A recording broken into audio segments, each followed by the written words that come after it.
뼈 속에다 이렇게 집어넣고 커버 스크루라는 걸 넣고 잇몸을 다시 닫아서 뼈하고 임플란트하고 이렇게 연결이 되도록 하는 게 1차 수술. 그 다음에 이게 이제 뼈하고 임플란트가 연결됐다 그러면 잇몸을 싹 열어서 여기다가 물론 이제 처음엔 힐링 어바트먼트라는 걸 넣지만 어쨌든 어바트먼트라는 걸 연결하는 거, 요게 2차 수술. 그 다음에 보철, 그 다음에 유지, 이렇게 뭐 한 4가지. 원래는 1차 수술, 2차 수술, 보철 과정 이런 식으로 나눠서 예전에 강의를 했고 뭐 그건 지금도 마찬가지고 유지하는 것도 상당히 중요하게 생각을 해야 되는데 1차 수술에 요게 이제 얘기했지만 지난번에도 얘기했지만 1차 수술을 할 때 임플란트의 요 플랫폼이라고 하는 요 플랫폼하고 뼈 높이하고 딱 맞추는 경우도 있고 이 커버 스크루까지 여기가 싹 들어가게 하는 경우도 있고 근데 나는 복잡하니까 나는 너무 뼈하고 달라붙는 거 뼈와의 관계 여기는 2차 수술이라는 거는 잇몸과의 관계 그 다음에 세 번째 보철 과정 이렇게 간다고 얘기를 하면 되고 다음에 이렇게 복잡해요. 사실은 원래 프로노마 임플란트의 구조는 뭐 별이 5개야 하듯이 이게 5개야 5개 이 부품이 보철물 말고 여기 임플란트 내지는 뭐 픽스처라고 하는 거 요거 있고 그 다음에 여기 뭐지? 무슨 스크루? 스크루가 2가지거든. 근데 지금 여러분이 보는 우리가 일반적으로 하고 있는 과정에서는 여러분들이 이렇게 나누지를 않으니까 요거를 어바트먼트를 임플란트에 고정해주는 스크루라고 그래서 어바트먼트 스크루라고 해요. 어바트먼트 스크루. 어바트먼트를 임플란트에 고정해주는 스크루. 그 다음에 요게 어바트먼트. 그 다음에 이거는 이제 뭐 기공실에서 가끔 보게 될지 모르지만 예전에는 어바트먼트를 연결하고 그 위에 골드 실린더라는 거를 넣고 그거를 또 골드 스크루라는 걸로다가 어바트먼트 스크루 안에다가 이렇게 고정하도록 그렇게 만들어서 픽스처, 어바트먼트, 골드 실린더 이렇게 3개 그 다음에 나사 2개 이렇게 해서 5개였거든. 근데 요즘에 주로 하는 거는 이 부분을 그냥 한꺼번에 묶어서 하는 거예요. 어바트먼트하고 골드 실린더를 그냥 묶어서 한 덩어리로 만든 거를 주로 쓰는 식으로 수식이 조금 이렇게 간소화되고 그것도 이제 나중에 얘기를 하겠지만 어바트먼트 이거 근데 이 사람들이 이거 왜 이렇게 복잡하게 했을까? 여기 임플란트가 들어가고 어바트먼트가 들어가고 골드 실린더가 들어가고 그냥 바로 골드 실린더에서부터 이렇게 보철물이 만들어지도록 생각할 수도 있었을 텐데 왜 이렇게 복잡하게 했을까요?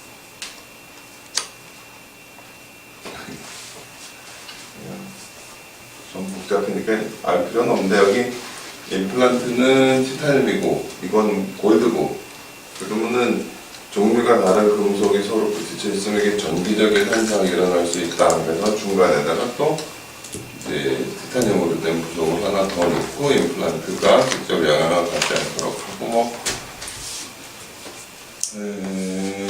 그런 거였어요. 다음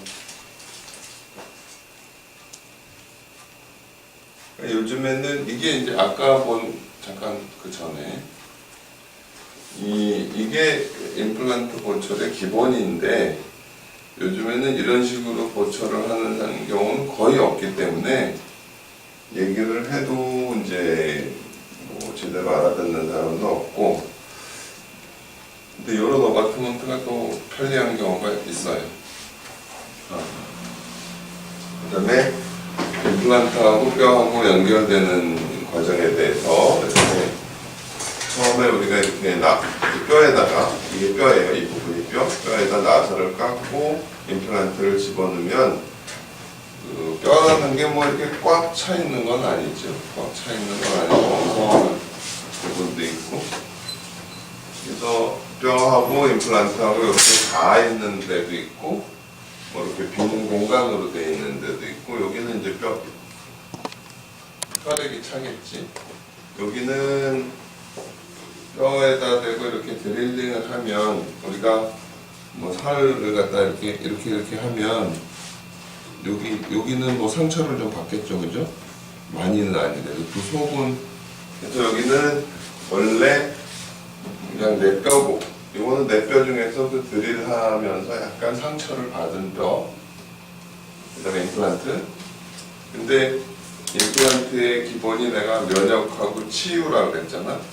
치유는 상처를 적게 줄수록 이게 다시 원래 조직으로 회복이 되고, 많은 상처를 받으면 어떤 이제 연조직 같은 걸로 상처 조직으로 그냥 채워진다고 그랬잖아요. 그래서 여기도 뼈가 차고 이 상처받은 뼈가 다시 원래 뼈처럼 되고, 뭐 그런 과정을 겪어서 뼈하고 임플란트가 이렇게 연결이 되면 이때 보초를 하는 거야. 이때 보초를 하고 사용하다 보면 이렇게 된다고 생각해도 되고, 근데 이때 뭐 오염이 됐다든지 뭐 어떤 여기 자극이 너무 과하게 되면 뼈하고 임플란트하고 연결이 되지 않고 여기 이렇게 살이 차게 된다. 한번 이렇게 살이 차면 다시는 뼈가 가서 붙을 수가 없어요. 그러니까는 우리가 임플란트를 하고서 2차 수술을 하고 힐링 어바트먼트를 연결하고 할 때 조금 아프다든지 그러면 이 뼈가 아직 덜 성숙돼서 아프다고 하는 건지, 이렇게 살이 이미 차버린 건지 구별을 해야 되는데, 좋은 구별 방법 중에 하나는 이제 오늘 2차 수술하고 MPT를 했는데 좀 아프다 그래. 그럼 한 달쯤 기다려서 다시 MPT를 해보면 이게 뼈가 덜 굳었던 상태에서는 한 달 지나면 뭐 안 아프다든지, 아프긴 아픈데 지난번보다 훨씬 낫다든지, 그러면 뭔가 개선이 돼가는 과정인 거고, 전혀 차도가 없이 똑같이 아프고 좀 흔들거린다 그러면 이미 연조직이 차버렸다라고 생각을 하는 거예요. 다음에 그래서 과정이 그때 뭐 하악에서는 3개월 내지 4개월, 상하에서는 6개월 내지 8개월 그렇게 얘기했잖아. 임플란트 싣고 한 3개월쯤 지났을 때 2차 수술하고, 그 동안에 뭐 이제 치아가 들어가서 힘을 받기 시작하면 뼈가 이제 다시 어떤 힘을 받는 거에 따른 적응하는 그런 게 되고, 임플란트가 여기서는 뼈 높이하고 딱 나란히 있는데 한 1년쯤 내려가면 한 1 내지 1.5mm 정도 뼈가 내려간다. 뼈가 내려간다고 그래요. 1 내지 1.5mm. 그 다음서부터는 1년에 0.1mm 정도 내려간다. 이렇게 얘기를 했어요. 그냥 이게 뭐 어떤 이유 때문에 이렇게 되는지 모르지만 이렇게 얘기를 했어. 브로너막 임플란트의 경우야. 또 임플란트 종류가 다르면 또 다른 반응이 나타나는데, 그래서 어쨌든 내가 이제 환자들을 리콘해가지고 1년에 한 번씩 파노라마를 찍어보잖아요. 그리고 딱 보고서 유지가 잘 되네요 라고 하는 거는 그냥 뼈 높이가 이렇게 유지가 되나 보고서는 늘 얘기한다고 그랬잖아, 그치? 이게 자꾸 망가지면 뭔가 이상이 있는 거거든. 다음에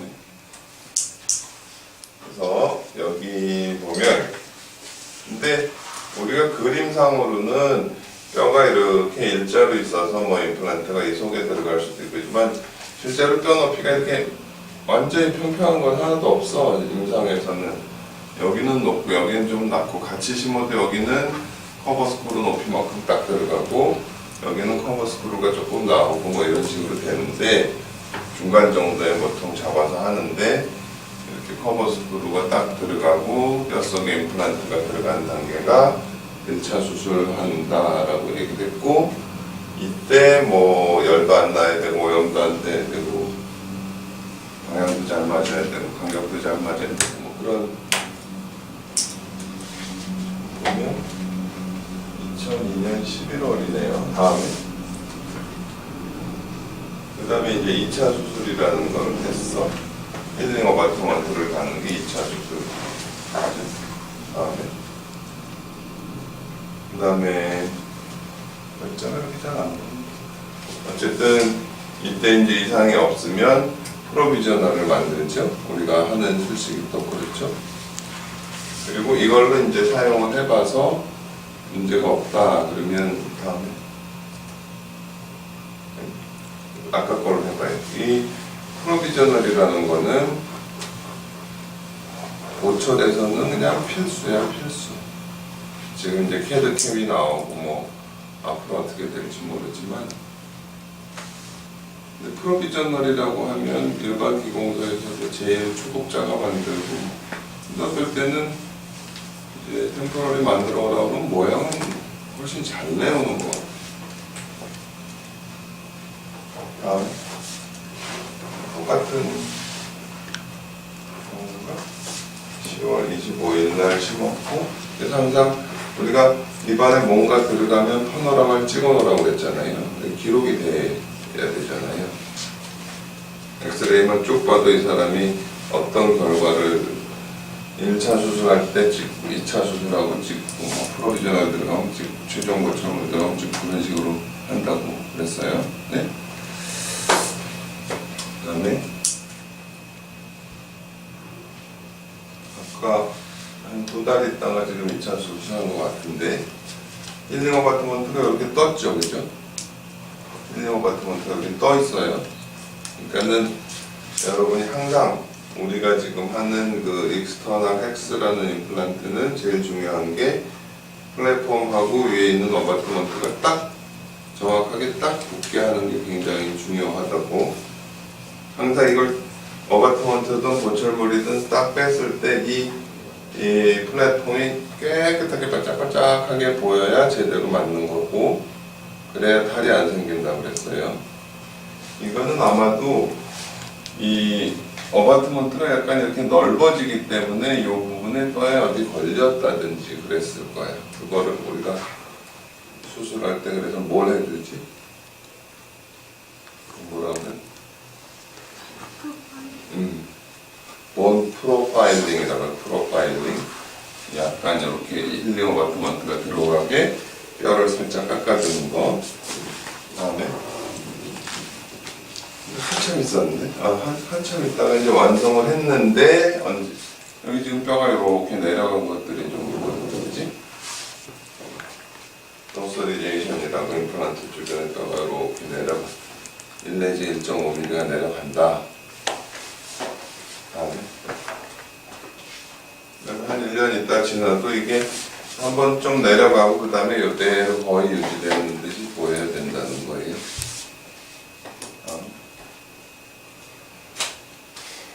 그 다음에 이제 볼 유착 내지는 뭐 오스티오 인티그레이션, 뼈와 연결된다 그랬는데, 그게 과연 어떤 뜻이냐 하는 거에 대한 얘기야.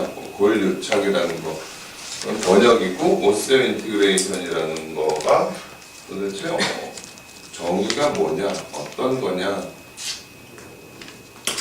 이게 뼈가 이 티타늄에 우리가 무슨 풀 붙이듯이 이렇게 딱 붙었으면, 이걸 딱 띄었을 때 여기도 뼈가 좀 붙어 있고 뼈가 찢어지든지 뭐 그랬을 가능성도 있고, 그런데 사실은 뼈가 이렇게 굉장히 가까이 근접해 있기는 해도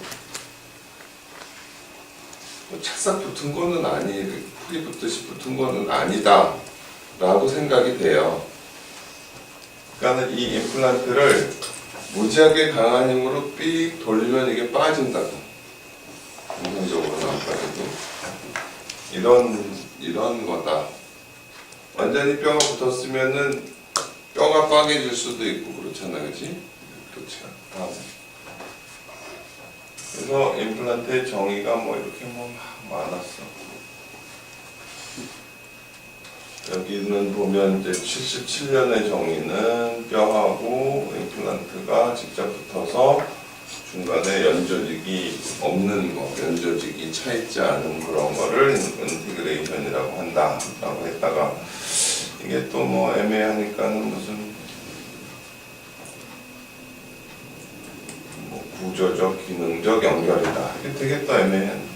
그냥 애매해 아직은. 현미경적으로 뭐 임플란트하고 뼈 사이에 어떤 연조직이 안 보이는 상태, 뭐 이렇게 얘기하거든. 어쨌든 이렇게 골 유착이 잘 된 상태는 이렇다. 근데 힘을 많이 받아서 이렇게 임플란트 자체가 부러지는 경우도 있어요. 얇은 임플란트를 쓰면 이건 이제 빼야 되니까, 빼려면 일반적으로 생각하는 거는 이게 그냥은 안 빠지니까 주변의 뼈를 동그랗게 이렇게 파서 뼈째로 쏙 뽑아내는 트래핀이라는 걸로 딱 그렇게 하는 걸 생각하는데, 이게 뼈하고 완전히 들러붙어 있는 게 아니라서 이쪽 뼈를 싹 갉아내고 바깥쪽으로 싹 밀어도 이게 싹 빠져. 그게 왜 중요하냐면, 이 옆에 뭐 치아가 있다든지 뭐 다른 게 바짝 붙어 있으면 트래핀으로 이 뼈를 다 따내다 보면 옆에 치아를 다치게 하고, 그래서 못 뺄 수도 있어요. 그러니까는 여러분이 임상을 하고 여러분이 진료를 보조를 하고 하는데도 선배가 저렇게 하는구나, 저거구나, 절대 그걸로 알았다고 생각하면 안 된다는 거야. 그냥 어깨 너머로 본 거 갖고 알았다고 생각하지 말아야 된다는 거라고. 그 속에 있는, 그러니까는 의사고 뭐고 내가 우리 병원에 오면 내가 시키는 대로 하라고 하잖아. 제발 응용하지 말라고. 그거는 그 속에 담겨 있는 내용을 다 모르는 상태에서 자기가 어깨 너머로 본 거 갖고 하려다 보면 실수를 해요. 아주 환자한테 치명적인 실수를 할 수도 있기 때문에. 근데 내용을 알수록 이제 정확하게, 옆에 다음에 이렇게 트래핀이라는 걸로 주변에 다칠 게 없으면 아예 뼈째로 뽑아내는 다음. 그러면은 뼈하고 임플란트가 딱 밀접되어 있는 것처럼 보이잖아요. 이게 오스인티그레이션이다 그 얘기야. 이렇게 보이잖아요. 일관적으로 보이고. 다음에 여기도 또 망가진 것 같아. 다음. 여기는 아까처럼, 아까 전에 거 뭐 옆에 건드리기 싫고 하니까 이 부분에 뼈를 이렇게 깎아서 그냥 바깥으로 세게 밀어서 빼낸 방법이죠. 다음. 갈다 보니까 뭐 임플란트도 막 망가지고 그랬지만 어차피 뺄 거니까. 뺀 자리를 보면 이렇게 돼 있다고. 이렇게 뼈가 나사에 쫙 가서 밀접하고 있는데 또 강한 힘을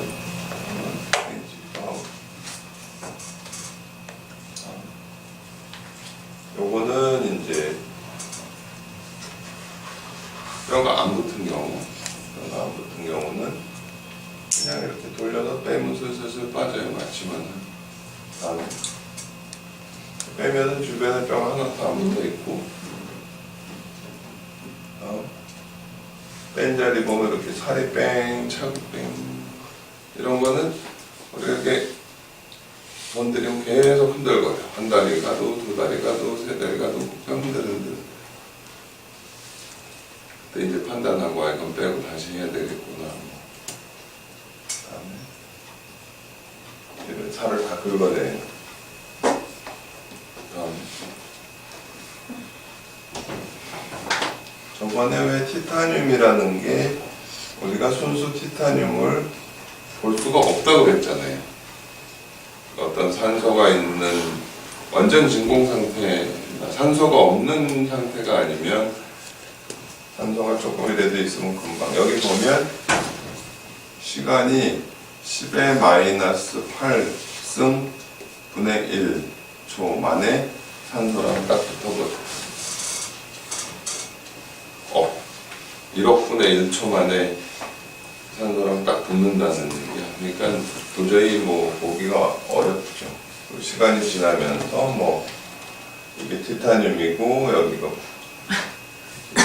티타늄 이 표면에 산화막이 생긴 거를 그냥 보는 거고, 이 산화막이 뼈하고 좋은 반응을 받는 거다.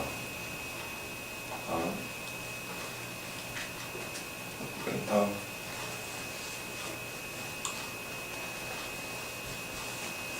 이제 뼈하고 잘 붙으려면 이 사람들이 처음에 6가지 이런 조건이 맞아야 된다. 그렇게 얘기를 한 거예요.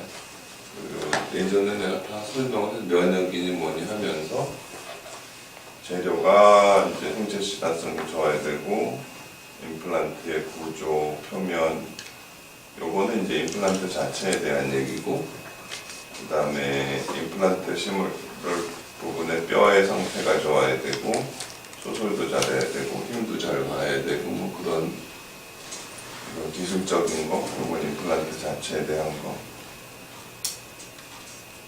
6가지 조건이.